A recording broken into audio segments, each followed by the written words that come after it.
sou Gabriel Tibola, dentista aqui junto com a doutora Bruna Cadonat, aqui em Seberi. Então eu estou aqui novamente para dar uma dica, tá? A dica de hoje é sobre um negócio que atrapalha muito. Tem muita gente que sofre com isso aqui, que se chama bruxismo, tá? Bruxismo ou apertamento dentário. O que é esse bruxismo? Bruxismo ou apertamento dentário, que é a mesma coisa, é o apertamento involuntário dos dentinhos, tá? Os dentes se apertam de maneira involuntária e isso causa alguns danos na boca. A primeira característica, e uma das mais que aparece, é o desgaste dentário, né? É o desgaste nos dentes e abfração, que é um desgaste perto da gengiva dos dentinhos, tá?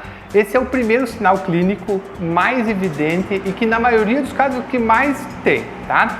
E a segunda maior característica do bruxismo, que ele mais causa também, é a dor, né, nessa região, que se chama articular, né, da temporomandibular, né, região no músculo que se chama masseter, e também é desagradável, dói bastante e está associado muitas vezes a dor de cabeça, tá?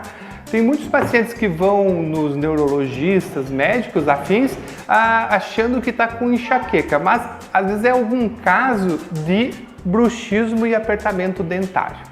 Ok, pessoal? Então a dica de hoje é, se tu está sentindo alguns desgastes no dentinho, sentindo pressão nessa articulação, dor ou às vezes alguma dor de cabeça que tu não sabe de onde vem, procure o dentista. Às vezes pode estar associado isso aí a bruxismo, tá? Uma doença na área de odontologia que facilmente tratável, né? Temos bastante tecnologia hoje em dia e tem que ser feito o diagnóstico mais correto possível para isso aí.